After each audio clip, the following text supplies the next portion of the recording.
Bismillahirrahmanirrahim.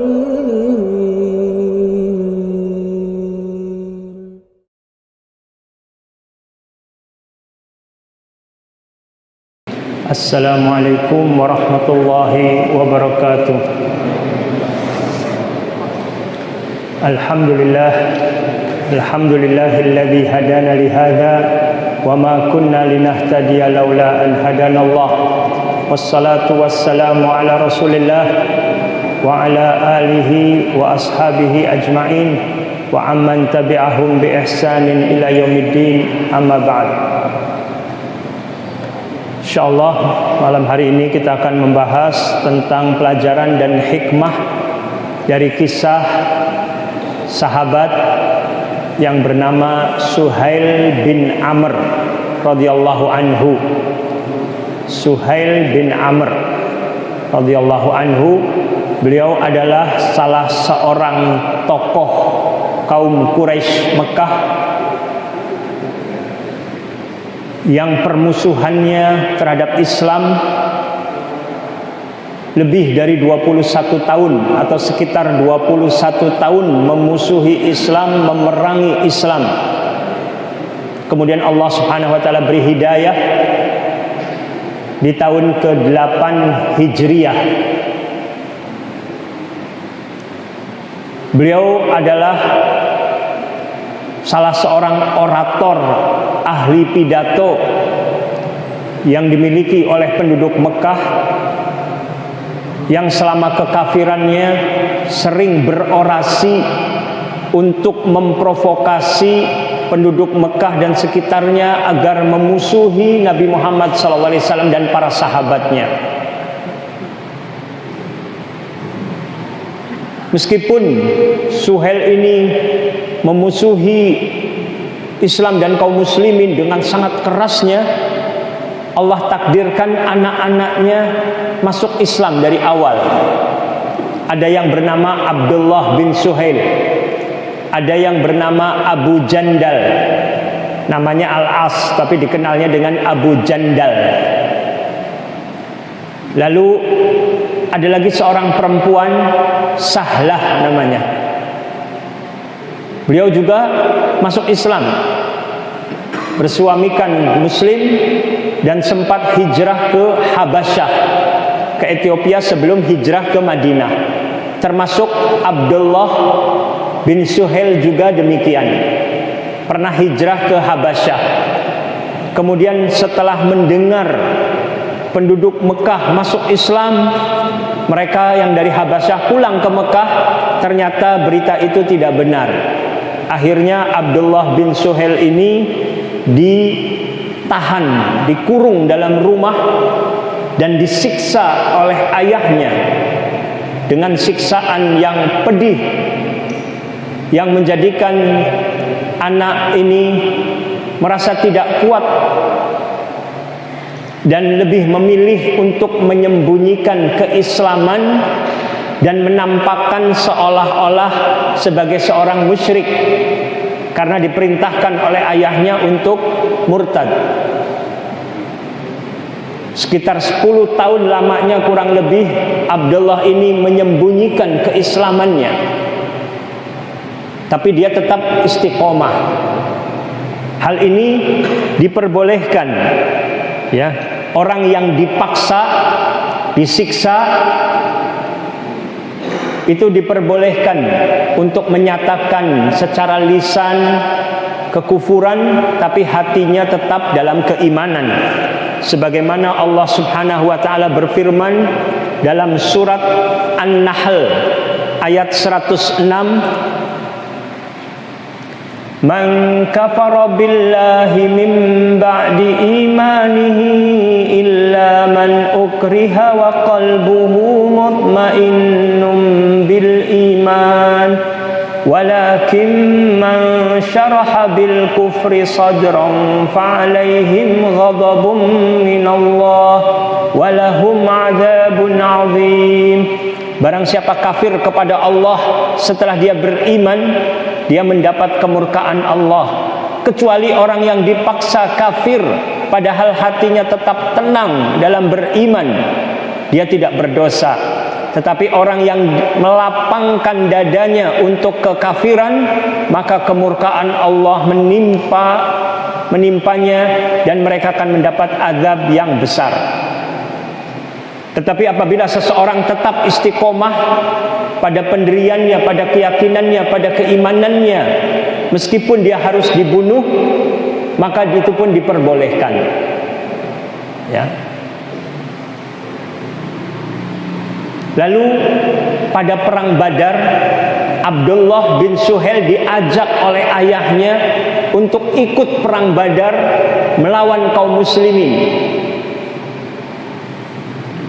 Abdullah pura-pura ikut ke Badar di medan tempur.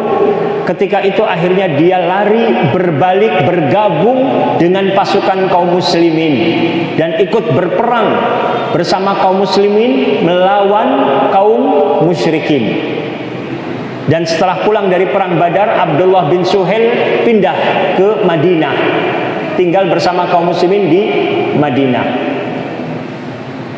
Ini luar biasa, orang yang kokoh keimanannya meskipun menghadapi ujian, kesulitan-kesulitan tetap tidak berbalik, tidak menyimpang dari jalan Allah Subhanahu wa taala. Sebaliknya orang yang keimanannya lemah, yang masih ragu ketika berislam, ketika mendapatkan nikmat dia senang, tapi ketika mendapatkan musibah dia berbalik. Allah Subhanahu wa taala menyebutkan keadaan orang tersebut dalam surat Al-Hajj ayat 11. Allah berfirman,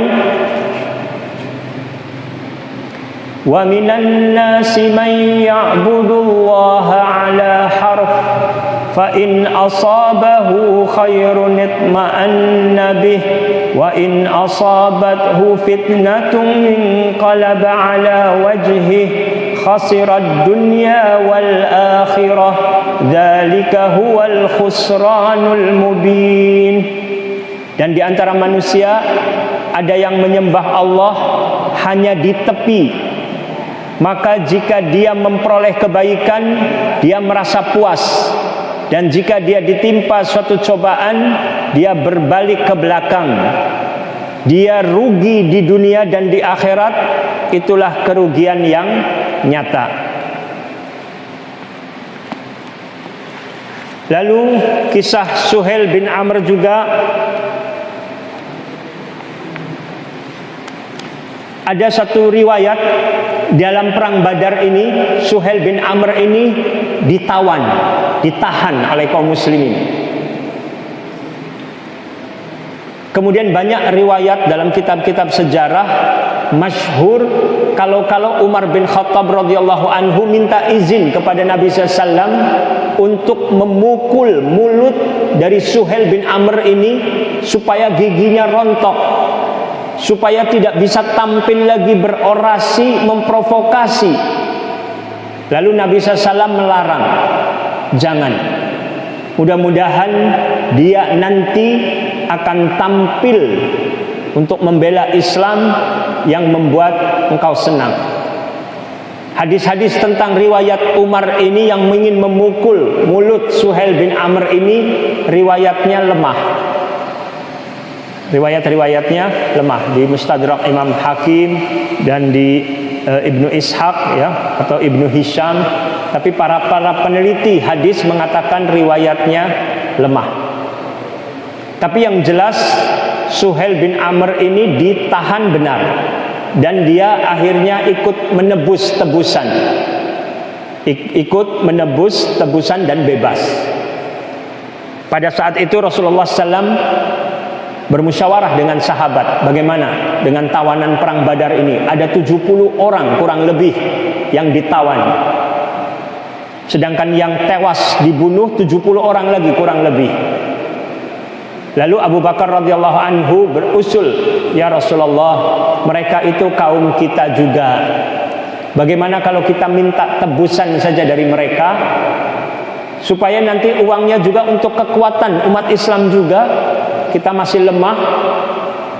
Kemudian barangkali juga mereka nanti dapat hidayah masuk Islam. Umar bin Khattab radhiyallahu anhu tidak setuju. Ya Rasulullah, mereka ini tokoh-tokoh musyrik, dibunuh saja semuanya. Nanti saya membunuh kerabat saya si fulan. Nanti Ali biar membunuh kakaknya yang bernama Agil. Nanti si fulan membunuh si fulan dari kerabatnya. Rasulullah SAW lebih memilih pendapat Abu Bakar As-Siddiq radhiyallahu anhu. Akhirnya orang-orang musyrikin ini, terutama yang kaya, diminta tebusan dengan uang yang lebih besar, 4.000 dirham. Tapi bervariasi ya, ada yang 1.000 dirham sesuai dengan kemampuan mereka. Bahkan juga sebagian tawanan tidak punya uang untuk menebus, tapi punya kepandaian membaca dan menulis. Mereka diperintahkan untuk mengajarkan anak-anak kaum muslimin. Setiap satu tawanan ini 10 anak, yang nantinya setelah anak-anak itu pandai membaca dan menulis dibebaskan. Ada juga yang dibebaskan sama sekali tanpa ada tebusan. Tapi ada juga yang dibunuh karena sangat kerasnya permusuhannya terhadap Islam, seperti Uqbah bin Abi Mu'aid, tawanan tapi dibunuh. Rasulullah SAW memperingatkan dan memerintahkan para sahabat untuk memperlakukan tawanan dengan baik. Istausu bil asara khaira. Ya. Hadis ini sebutkan dalam Al-Mu'jam Al-Kabir, kemudian juga dalam kitab Majma'uz Zawaid, di mana Imam Haythami mengatakan sanadnya hasan. Allah Subhanahu wa taala juga berfirman dalam surat Al-Insan ya, wa yut'imuna at-ta'ama 'ala hubbihi miskinan wa yatiman wa asira. Agar mereka memberi makan, yaitu kepada orang miskin, anak yatim, dan orang yang ditawan. Di surat Al-Insan ya, di surat Al-Insan, nomor suratnya nomor ke-76 ya, ayatnya ayat 8. Dan mereka memberikan makanan yang disukainya kepada orang miskin, anak yatim, dan orang yang ditawan. Luar biasa, para sahabat ini melaksanakan perintah Nabi SAW dengan sebaik-baiknya. Ketika pulang dari perang Badar, mereka bawa kendaraan, ada yang naik kuda, naik onta, tapi membawa tawanan. Tawanannya terluka. Maka tawanan yang orang musyrik yang tadi hendak membunuh mereka disuruh naik kendaraan, sedangkan pemilik kendaraannya berjalan kaki pulang ke Madinah, dalam rangka memperlakukan tawanan dengan baik. Kemudian para tawanan juga cerita, saudaranya Mus'ab bin Umair yang bernama Abu Aziz, dia bilang, ini orang-orang Ansor ini biasa makan, ketika mereka itu rata-rata setiap rumah punya korma ya, tapi kalau roti gandum itu sedikit yang punya. Ketika mereka punya roti dan punya korma, roti yang makanannya enak diberikan kepada kami tawanan, sedangkan orang Ansornya sendiri tidak makan roti, hanya kurma saja. Sedangkan kami makan kurma dan makan roti, sampai lebih mengutamakan tawanan daripada diri mereka sendiri. Sehingga dengan akhlak yang baik ini, alhamdulillah para tawanan pun sebagian masuk Islam. Tapi masuk Islamnya bukan saat ditawan. Setelah ditebus, mereka pulang, baru mereka menyatakan masuk Islam. Sampai saat itu Khalid bin Walid marah kepada saudara kandungnya Walid bin Walid. Sudah ditahan, ditebus, pulang ke Mekah, terus mengucapkan 2 kalimat syahadat. Kenapa kamu tidak tadi mengucapkan kalimat syahadat di sana saja di Madinah, nggak usah ditebus lagi? Saya nggak mau, jangan sampai orang mengira saya masuk Islamnya ini karena saya ditahan, karena takut, karena terpaksa. Sekarang saya sudah bebas di Mekah, punya kepilihan saya sendiri untuk kembali ke Mekah, untuk masuk ke Madinah, masuk Islam. Ini luar biasa ya, orang-orang Islam ketika menahan tawanan itu memperlakukan dengan baik. Berbeda dengan orang-orang kufar ataupun yang keimanannya sangat lemah, ketika menahan seseorang terkadang memukul, menyiksa dan lain sebagainya, termasuk hal-hal perbuatan-perbuatan zalim yang dilakukan. Wal'iyadzubillah, semoga Allah melindungi kita semua dari sikap-sikap kezaliman. Lalu Suhail bin Amr ditahan, dibelenggu tangannya, ya, dibelenggu dalam keadaan terhina. Ketika itu istri Nabi SAW yang bernama Saudah. Saudah ini pernah menikah dengan saudara kandung Suhail bin Amr. Jadi masih ipar, pernah jadi ipar. Dan masih satu kabilah, masih satu suku. Secara spontan Saudah mengatakan kepada Suhail bin Amr yang melihat terhina dibelenggu, diborgol, Saudah mengatakan, "Ya Aba Yazid, aslamtum anfusakum." Wahai Abu Yazid, kamu menyerahkan diri ke kamu sendiri, gitu kan? Wa a'taitum bi aidikum, itu. Sampai kamu ini tanganmu dibelenggu, gitu.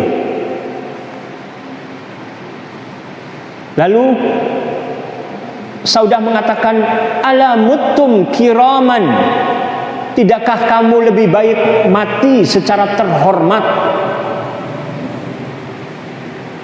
dalam peperangan? Nabi SAW ketika mendengar ucapan itu menegur Saudah, wahai Saudah, apakah kamu memanas-manasi orang lain untuk memerangi Allah dan Rasulnya? Baru Saudah merasa tersadar, ya Rasulullah, bukan begitu, saya spontanitas saja, gitu. Merasa orang yang ditahan secara terhina lebih baik mati, dibunuh atau membunuh secara terhormat. Tapi saya minta ampun, ya Rasulullah, ampunkan, semoga Allah mengampuni saya ucapan saya tadi. Nabi mendoakan, ghafarallahu laki, semoga Allah mengampunimu, sambil tersenyum. Di sini para ulama, di antaranya Syekh Saleh Al-Maghamisi dalam ceramahnya mengingatkan, terkadang orang keseleo lidahnya secara spontan melakukan sesuatu yang salah, maka hendaklah seseorang memaklumi, bukan membenarkan. Dia harus menegur, meluruskan, tapi jangan memperbesar masalah yang dianggap akhirnya bahwa dia ini berkhianat, berdosa besar, dimusuhi dan lain sebagainya. Apalagi orang tersebut ketika diingatkan segera istighfar, sadar bahwa ucapan itu salah, gitu. Ini satu pelajaran juga bagi kita. Lalu kejadian lainnya lagi yang penting juga untuk kita pelajari. Dalam perang Uhud, Nabi SAW terluka dalam perang Uhud. Sampai Nabi mengatakan,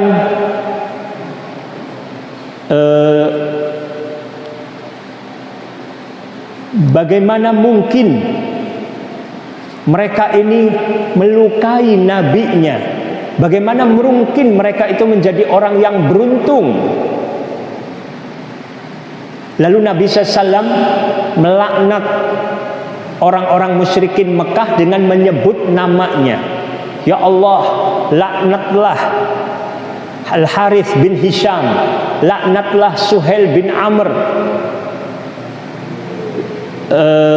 kemudian laknatlah Sofwan bin Umayyah. Disebutkan nama-nama mereka. Lalu Allah Subhanahu wa taala menurunkan firman-Nya di surat Ali Imran ayat 128. Surat Ali Imran ayat 128.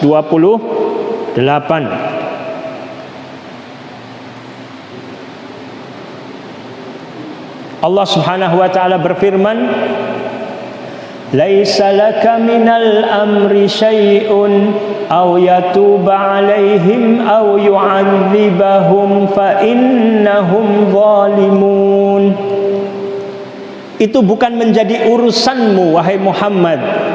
Apakah Allah menerima taubat mereka atau mengazab mereka? Karena sesungguhnya mereka orang-orang zalim.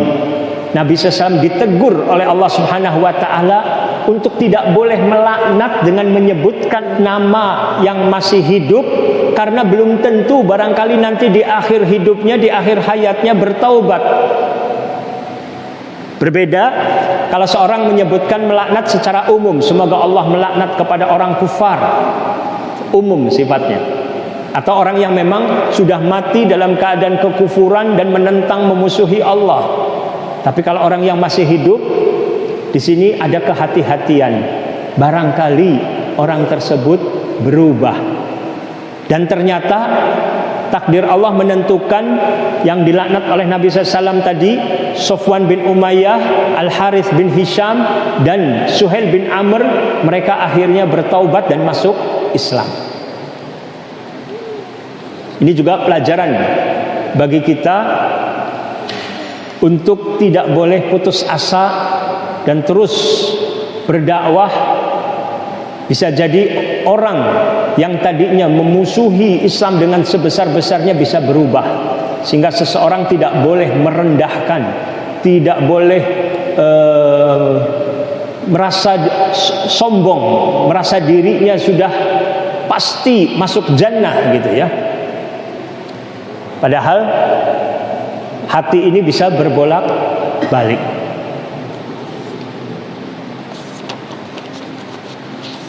Kemudian dalam perjanjian Hudaybiyah di tahun ke-6 Hijriah, Nabi SAW hendak berangkat umroh bersama 1.400 sahabat. Di tengah jalan di Hudaybiyah, sudah dekat Mekah ya, sekitar 20 km masuk Mekah, ditahan oleh orang musyrikin, tidak boleh berangkat umroh. Sampai terjadi perjanjian Hudaybiyah, bahwasanya tidak ada peperangan antara kaum muslimin dengan musyrikin Mekah selama 10 tahun.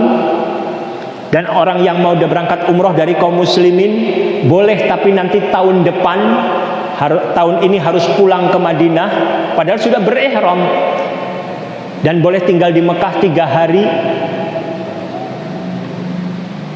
Di antara juru bicara yang dikirim oleh kaum musyrikin Mekah adalah Suhail bin Amr sebagai juru bicaranya ketika perjanjian dengan Nabi SAW.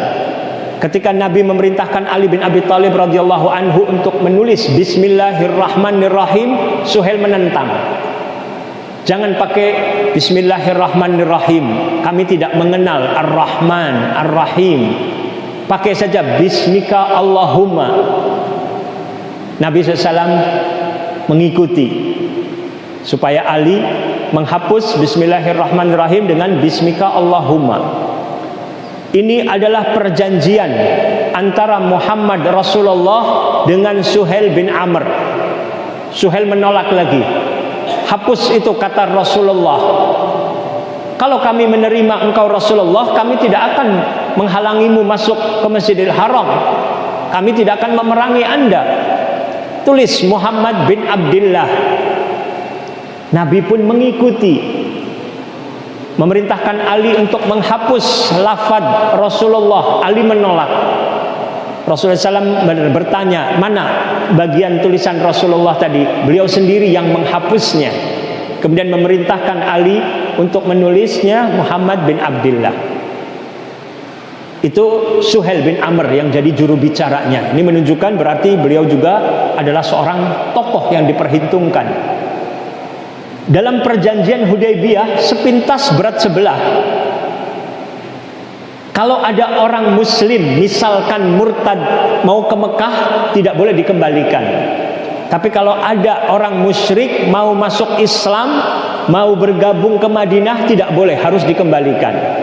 Nabi menerima. Tapi tentu Nabi SAW berpandangan jauh ke depan. Kalau kaum muslimin bisa gencatan senjata damai dengan musyrikin Mekah, beliau akan lebih leluasa untuk berdakwah kepada orang-orang Arab di sekitar Madinah, dan juga mendakwahi orang-orang Persia, Romawi, berdakwah, dan juga bisa lebih leluasa juga untuk menghadapi orang Yahudi yang mereka sangat keras permusuhannya terhadap Islam. Terbukti setelah 2 tahun kemudian jumlah kaum muslimin sekitar 10.000 orang.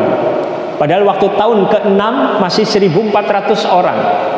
Berarti dalam 2 tahun bisa sudah sekitar 8.600 orang masuk Islam, yang jumlahnya jauh lebih banyak dibandingkan Nabi SAW berdakwah 13 tahun di Mekah, 6 tahun di Madinah, 19 tahun, hanya baru 1.400 orang yang masuk Islam.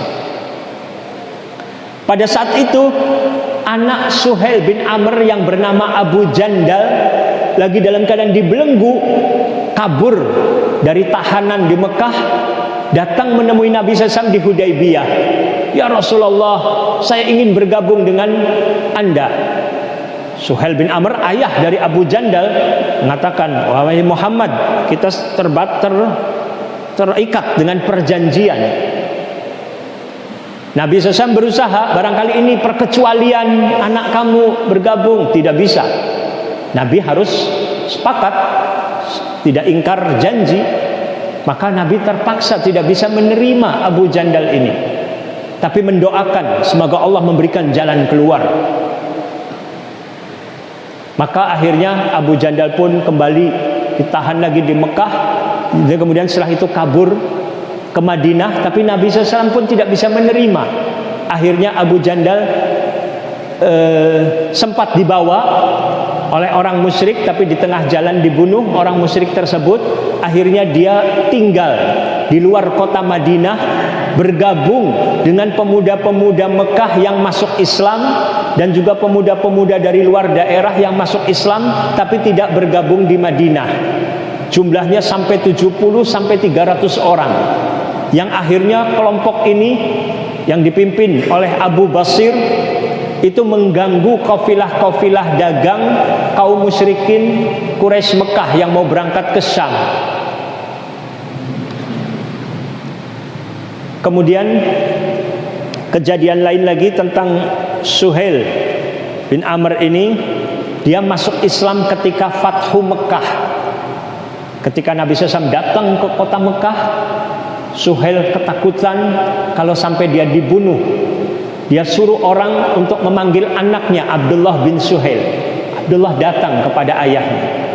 Wahai Abdullah, tolong sampaikan ke Muhammad untuk minta jaminan nyawa saya. Abdullah datang kepada Nabi Muhammad SAW meminta jaminan agar ayahnya tidak dibunuh. Dan Nabi SAW menerima, menjamin. Dan diminta Suhail untuk datang menemui beliau. Dan beliau sampaikan ke para sahabat, jangan ada yang mengganggu Suhail. Ketika Suhail datang bersama orang-orang lain, Nabi mengatakan SAW, apa yang kalian pikirkan? Kira-kira apa yang aku akan lakukan kepada kalian? Suhail mengatakan, kami menyangka engkau akan berbuat baik karena engkau adalah seorang saudara yang sangat dermawan, anak dari saudara yang sangat dermawan. Nabi SAW membebaskan, memaafkan, kecuali orang-orang tertentu saja yang sudah sangat keras permusuhannya, sudah diumumkan untuk halal dibunuh. Walaupun sebagian dari mereka meminta maaf dan masuk Islam, seperti Sofwan bin Umayyah, Wahsy, Ikrimah bin Abi Jahal, yang sebelumnya sudah di ultimatum untuk dibunuh, tapi mereka minta maaf dan Nabi pun memaafkan. Luar biasa, Nabi SAW ini tidak pendendam, hatinya bersih, menginginkan kebaikan untuk umatnya, untuk umat manusia, tidak ada dendam. Suhail alhamdulillah akhirnya masuk Islam dan ikut perang dalam perang Hunain. Dan luar biasa perubahan dalam hidupnya ini, luar biasa. Yang beliau katakan, sebelumnya saya ini banyak menginfakkan harta untuk menghalangi manusia dari jalan Allah. Setelah saya masuk Islam, saya keluarkan juga harta yang tidak sedikit untuk perjuangan Islam. Beliau juga rajin berpuasa sunnah, rajin sholat malam, banyak belajar membaca Al-Quran. Terjadi perubahan yang dahsyat dalam hidupnya. Orangnya jadi lembut hatinya, penyayang kepada sesama. Belajar Islam sama anak muda dari anak Madinah, orang Madinah. Sampai ada yang mengatakan, kamu ini pembesar, tokoh, kok belajarnya sama orang Madinah? Kenapa enggak belajar dari kaummu, dari kaum Quraisy juga, dari bangsawan juga? Suhail mengatakan, ucapan kamu ini masih ada sisa-sisa jahiliyah, katanya. Ini guru saya ini walaupun anak muda, tapi dia itu sudah mendahului kita dalam berislam, dan ilmunya luas. Suhail tidak terpengaruh untuk memilih-milih dalam hal mencari guru yang harus hanya dari kaumnya, dari nasabnya. Dia tidak membeda-bedakan dalam hal ini. Yang dia lihat adalah ketakwaan seseorang, keilmuan seseorang, kesolehan seseorang, untuk dia ambil ilmu dan belajar darinya. Tadi juga Abdullah bin Suhail tidak dendam kepada ayahnya yang sudah menyiksa demikian. Tidak dendam, tidak memusuhinya, bahkan selalu mendoakan agar Allah memberi hidayahnya. Para ulama juga menasehati, kalau ada di antara keluarga dekat kita, orang tua kita, suami, istri yang masih jauh muslim tapi masih banyak dosa-dosanya, bahwasanya jangan putus asa, tetap sabar, mendoakan, menasehati, memperbaiki. Semoga suatu saat nanti Allah memberikan perubahan, memberikan hidayah untuk menjadi lebih baik lagi daripada sebelumnya. Waktu Nabi SAW meninggal dunia, gubernur Mekah saat itu anak muda, masih 20 tahun kurang lebih umurnya. Suhail tampil berpidato karena dia punya pengaruh besar. Penduduk Mekah goncang saat itu. Sebagian hendak murtad karena banyak orang-orang Arab murtad setelah Nabi SAW wafat. Maka Suhail berpidato di Mekah seperti pidato Abu Bakar As-Siddiq radhiyallahu anhu di Madinah. Barang siapa menyembah Muhammad, Muhammad telah meninggal dunia. Barang siapa yang menyembah Allah, maka Allah Maha hidup, tidak wafat, tidak meninggal. Kemudian dijelaskan bahwasanya Islam ini akan tersebar luas ke seluruh penjuru dunia, akan memberikan rahmat, kesejahteraan kepada manusia. Sampai akhirnya penduduk Mekah pun menjadi mantap. Penduduk Mekah diingatkan, kalian ini sudah terlambat masuk Islamnya, jangan menjadi orang yang pertama murtad dari agama Allah ini. Akhirnya penduduk Mekah menjadi mantap untuk tidak murtad dan tetap dalam istiqomah keislaman dan keimanan. Ini diantara jasa dari Suhail bin Amr radhiyallahu anhu. Lalu di masa Khalifah Umar bin Khattab radhiyallahu anhu, Suhail bersama tokoh-tokoh pembesar Mekah yang baru masuk Islam datang ke Madinah, ingin bertemu dengan Amirul Mukminin Umar bin Khattab radhiyallahu anhu. Mereka bertemu dengan stafnya menyampaikan kepada Amirul Mukminin, di luar sana ada Suhail, ada fulan ingin bertemu Anda. Umar masih sibuk, biar tunggu dulu mereka, jangan masuk dulu. Lalu datang rombongan kedua, Ammar bin Yasir, Bilal bin Rabah, Suhaib Ar-Rumi, yang kalau dari sisi nasab ekonomi mereka ekonomi lemah, bukan dari kelas bangsawan. Datang ingin bertemu Amirul Mukminin. Umar diberitahu, langsung mereka ini disuruh masuk terlebih dahulu. Sedangkan Suhail dan kawan-kawan yang datang lebih awal belum disuruh masuk.